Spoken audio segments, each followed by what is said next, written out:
Domingo Luciani, y tuvo una pasantía muy interesante en Japón también. Y es un endoscopista, le repito, de toda la confianza. Nos va a hablar de la paliación endoscópica de cáncer epidermoide. Calixto. ¿Será que podemos apagar esta luz para que no haya sombra? Bueno, muchas gracias a la Sociedad Anticancerosa, muchas gracias a Raúl para la invitación, para estar con ustedes el día de hoy y conversar un poco sobre lo que podemos hacer y lo que debemos hacer en el manejo paliativo endoscópico del cáncer epidermoide del esófago. Yo no sé si pudiéramos apagar esta luz o moverla un poco. Ok. Como todos sabemos, y comentaba recién la colega oncólogo, la sobrevida en el carcinoma epidermoide es particularmente baja, una sobrevida a 5 años que en todas las series es inferior a 20%, y en la mayor parte de las series los pacientes que han sido diagnosticados se presentan en el momento inicial con una enfermedad localmente avanzada, irresecable por este motivo o con enfermedad metastásica. Al momento de su diagnóstico, cerca del 60% de los pacientes son solamente susceptibles a tratamiento paliativo. Y la paliación endoscópica en el cáncer epidermoide se basa en el alivio de los síntomas y vamos a conversar sobre qué otras cosas se pueden hacer desde este punto de vista para control de enfermedad. De los síntomas que nos vamos a encargar de conversar el día de hoy, incluimos disfagia, pérdida de peso y síntomas respiratorios, donde siempre debemos considerar la posibilidad de tener un paciente que haga síntomas respiratorios por aspiración de contenido alimentario o saliva, o bien aquellos pacientes que tienen invasión del árbol traqueobronquial. La presencia del dolor no la manejamos habitualmente desde el punto de vista endoscópico, sí el sangramiento y no la disfonía que se produce por afección del recurrente laringio. Yo me permití hablar un poco entonces sobre el grueso de la charla con el uso de los stents, las técnicas de ablación, tratamiento antitumoral y al final unas palabras sobre en qué situación estamos nosotros ahora en Venezuela. El uso de stent no es nuevo. De hecho, el primer stent esofágico fue colocado ya hace 130 años por un cirujano canadiense que utilizaba unas sondas desarrolladas inicialmente de goma. En el curso de su experiencia inicial, él encontraba que la complicación que tenía su prótesis de goma era la migración. Él comenzaba a poner unos túneles en forma de embudo invertido que eran inicialmente realizados en madera, después los hacía con plata y finalmente él utilizaba la descripción de su técnica, el uso de un hilo que en forma externa se colocaba en el oído del paciente, en la oreja del paciente. Esto le permitía mantener en su sitio y adicionalmente retirar la prótesis y hacer lavados cada 10 días. En la descripción inicial de Simmons, él describía en estos pacientes que antes como ahora tenían una pobre sobrevida, una calidad de vida superior a lo que significaba el uso de las sondas de alimentación. En el curso del tiempo, las sondas fueron modificadas, diferentes tipos de sondas han sido utilizadas durante las primeras 3/4 partes del siglo pasado. Estas son las últimas prótesis plásticas que estaban disponibles, incluyendo la prótesis Wilson Cook, había unas prótesis de tight gut modificadas, y su uso extenso, reportado en la literatura tan temprano como hace 50 años, demostraba en casi todas las series un éxito técnico, lo cual quiere decir la posibilidad de colocar en forma adecuada la sonda, que superaba el 95% en todas las series, pero llamativamente con una tasa de complicaciones elevadas, tasas tan altas como 50% de complicación, con una mortalidad asociada al procedimiento también elevada que podía ser entre 15 y 25% de los pacientes. El primer stent metálico fue publicado por un grupo alemán en el año 83, que era una espiral metálica que se colocaba sobre un endoscopio pediátrico. Esta es la técnica que posteriormente fue utilizada en una prótesis que llegamos a conocer que se llamaba el Sofacoil, y a partir del año 83 que Freiberg produce el primer artículo, se comienzan a producir información en forma anecdótica del uso de las prótesis. Hasta este estudio fundamental del año 93, publicado en el New England de Medicina, por el grupo de NIRIM, donde se demuestra, primero, fue un estudio prospectivo randomizado doble ciego. No era doble ciego, era un estudio randomizado prospectivo, obviamente no doble ciego, donde se comparaba el efecto de la prótesis plástica versus la metálica, donde se encontraba una similar capacidad de colocar la prótesis, pero en forma importante, una enorme disminución del porcentaje de complicaciones. En este estudio del 94, para este grupo, las prótesis plásticas se asociaban a una complicación de cercano al 43% de los casos versus 0 en el reporte de este grupo en las prótesis metálicas. Este estudio fue seguido por el estudio de Giovannini, no Marx, sino Giovannini de Padua, donde hace el segundo presentación de un estudio randomizado prospectivo, comparando nuevamente prótesis plásticas versus metálicas. Encuentran éxito técnico en proporción comparable, sin diferencia en la sobrevida, pero en forma importante, una disminución marcada en cuanto a complicaciones asociadas a perforación, hemorragia y a la mortalidad inicial en los primeros 7 días. Y el motivo de esta disminución de la mortalidad es el hecho de que los stent plásticos requerían dilatación para ser colocados. La gran ventaja es que en la mayor parte de los casos de colocación de stent metálico no se requiere dilatación, o la dilatación que se requiere es de diámetros menores que en los stent plásticos. Y esto es lo que llevó al desplazamiento del uso de las prótesis plásticas, honestamente sin recordar hace cuántos años fue que colocamos la última prótesis plástica. Los stent, tanto plásticos como metálicos, pero sobre todo los stent metálicos, tienen una gran ventaja, y es que producen una patencia de la luz del órgano inmediata. Colocamos el stent, a las 6 horas damos dieta líquidos claros, a las 24 horas el paciente ya está comiendo. Y también producen una mejoría nutricional desde el punto de vista del score de disfagia. 99% al menos de los pacientes con stent metálicos presentan una mejoría del score de disfagia inmediatamente después de colocar el stent. Otros usos importantes del stent metálico es en situaciones donde particularmente es de interés las fístulas traqueoesofágicas. Hoy en día la colocación de prótesis cubiertas es el pilar del manejo de las fístulas traqueoesofágicas asociadas a pacientes con carcinoma epidermoide. Tenemos diferentes tipos de prótesis. Estas son prácticamente las últimas que hemos tenido disponibles en Venezuela, medidas diferentes, sistemas de liberación diferentes, cubiertas o no cubiertas, cubiertas en forma parcial o total. Hoy en día prácticamente la totalidad de los grupos utilizan prótesis totalmente cubiertas o al menos parcialmente cubiertas por mejores resultados en paliación, pero obviamente no estamos libres de complicaciones. Las complicaciones del uso de stent autoexpansibles son relativamente frecuentes. Nosotros podemos tener complicaciones menores como dolor, náusea o vómito. Y hablamos de complicaciones menores cuando no requerimos ningún tratamiento endoscópico o quirúrgico adicional. Pero ocasionalmente hay pacientes que tienen dolor intratable después de colocar un stent que ameritan el retiro del stent, y sobre todo esto nos pasaba con las prótesis iniciales en los stent que eran colocados en tumores muy proximales a la unión, al esfínter esofágico superior. Las complicaciones mayores incluyen hematemesis, migración, sobrecrecimiento o oclusión, puede haber alimento impactado, perforación o dinofagia, nuevas fístulas traqueoesofágicas, y hay obviamente reportes de mortalidad asociadas al uso de estos stents.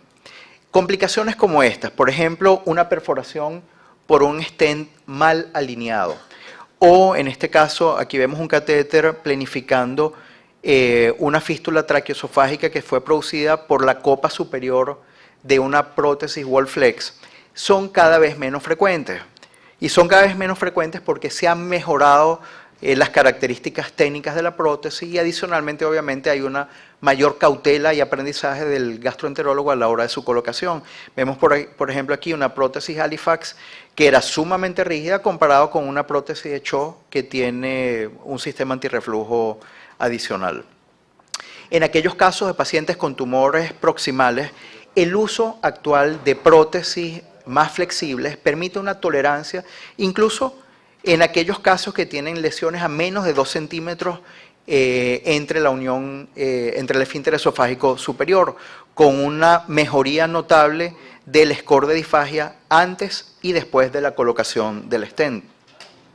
El número de complicaciones, incluso en estos pacientes con colocaciones de prótesis en carcinoma epidermoide altos, es comparable a las que encontramos en el tercio distal o medio del esófago. Yo no voy a hablar mucho de las complicaciones asociadas a reflujo, porque me imagino que se va a tocar un poco en el tema del adenocarcinoma esofágico más adelante. La complicación más frecuente que nosotros vemos, sin embargo, no es perforación. La más frecuente de las complicaciones que vemos es migración. Y la migración puede ser relativamente inocua a un paciente. Un paciente con una prótesis que migra estómago puede ser en algunos casos retirada sin problema o a veces dejada in situ sin muchos inconvenientes. Pero ocasionalmente una prótesis puede migrar y producir una oclusión intestinal o una perforación intestinal. Hemos hecho diferentes cosas para tratar de prevenir la migración de la prótesis, bien sea colocación de clip resolution, se ha utilizado la sutura con diferentes técnicas para tratar de mantener la prótesis en su sitio, pero en general lo que a uno le interesaría como gastroenterólogo es poder predecir qué paciente se va a complicar, qué paciente va a tener una buena evolución.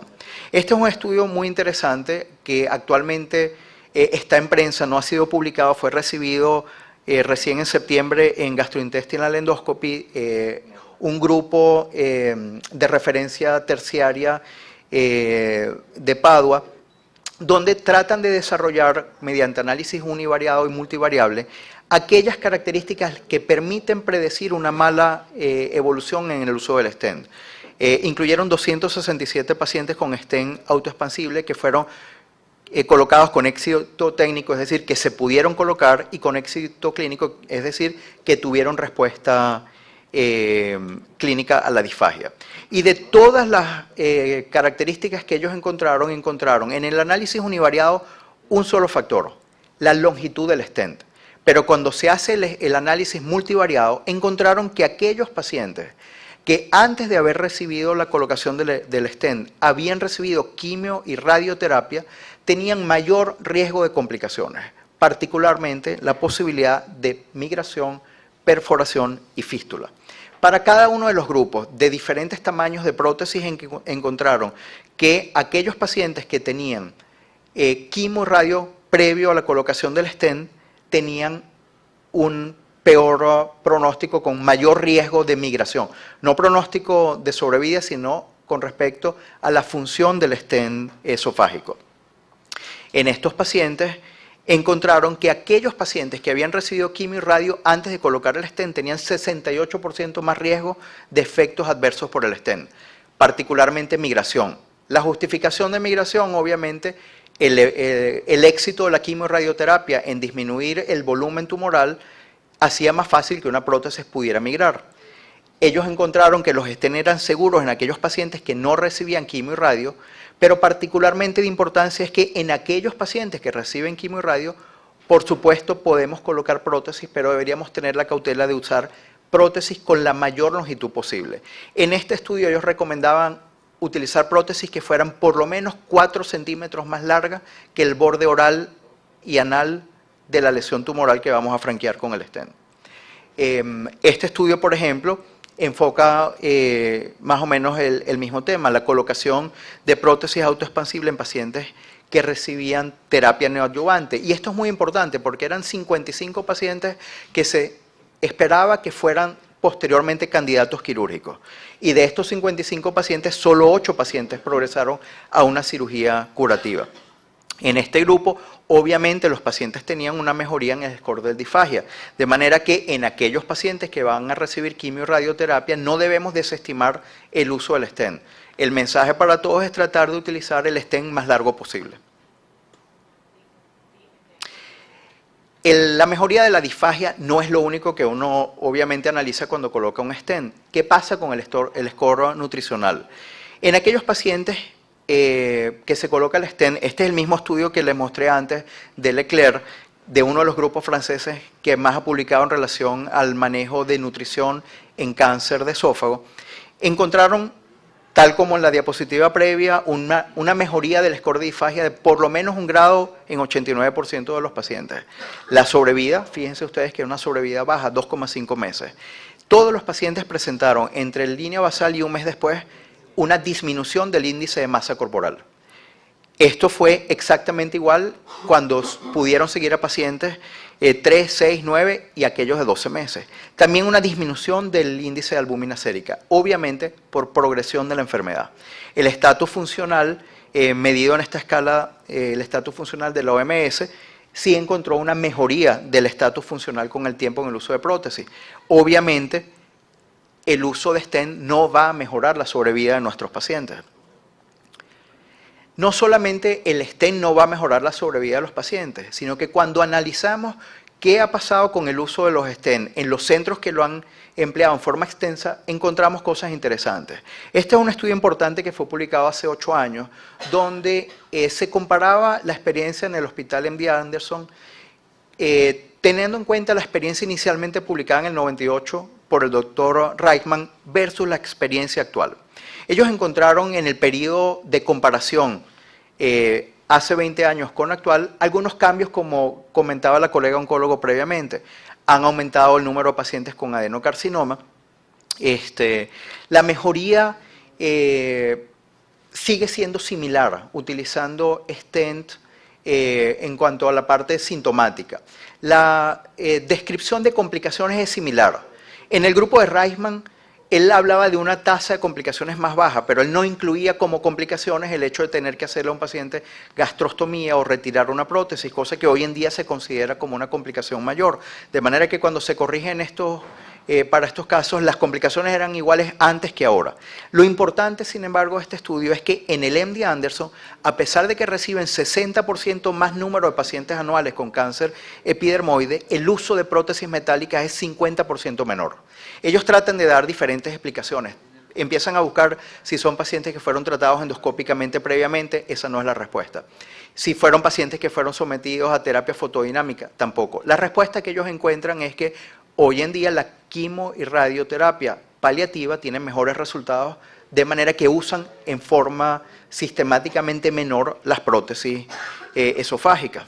Las prótesis son una paliación es efectiva, pero no es ideal. Debemos saber que tienen complicaciones que podemos manejar. Siguen siendo el tratamiento de elección en fístulas traqueoesofágicas y existen otras opciones terapéuticas. ¿Qué otra cosa podemos hacer en endoscopia? Tenemos, por supuesto, que considerar técnicas de ablación como terapias térmicas, láser, argón, Gold-Prop, de las cuales tenemos disponibles y se ha publicado en el pasado extensamente al respecto. Algunas técnicas más nuevas, como la terapia fotodinámica, de la cual hasta donde yo sepa no hay disponibilidad en Venezuela. La terapia fotodinámica ha permitido en pacientes de diferentes estadios mejorar el score de disfagia antes y después del tratamiento, con eficacia que es comparable al uso de técnicas ablativas y con alguna mejoría en cuanto a la sobrevida del paciente.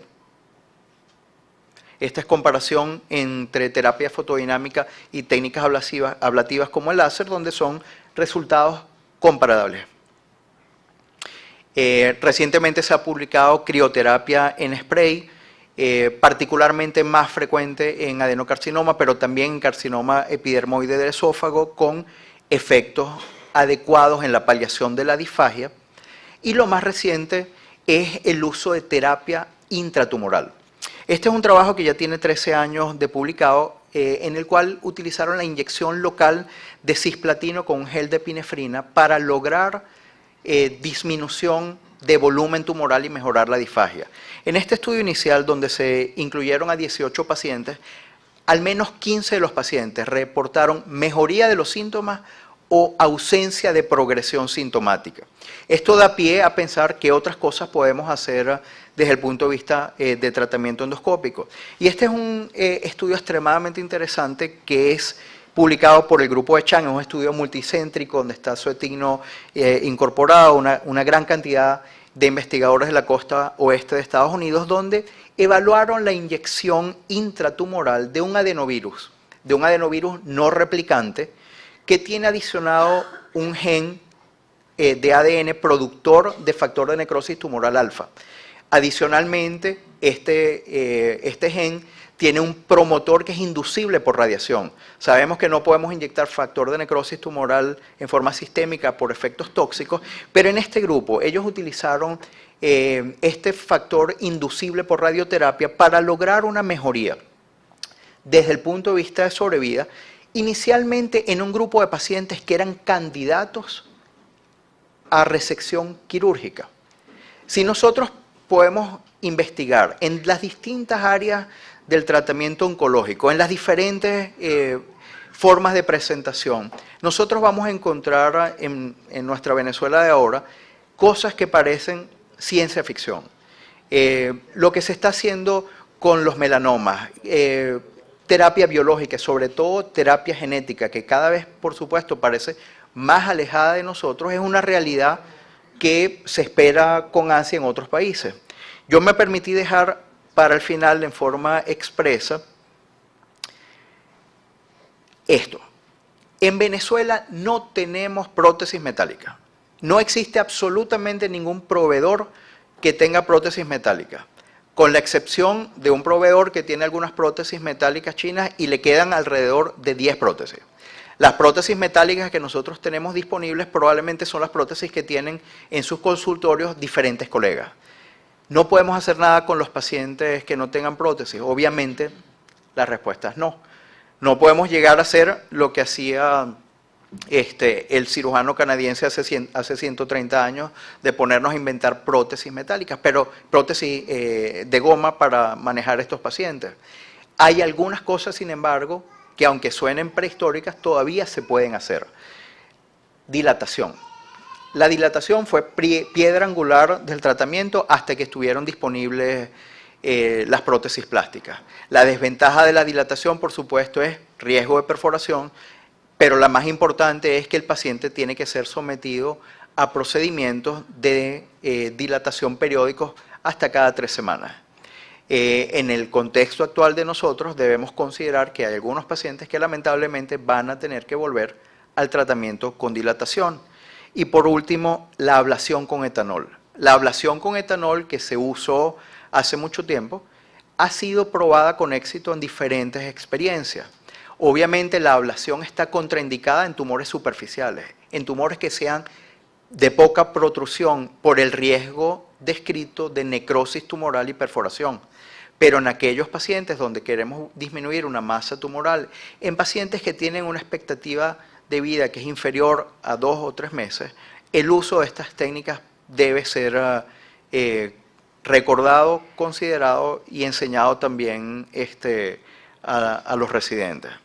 En conclusión, la terapia endoscópica puede ofrecer alternativas seguras para paliación adecuada.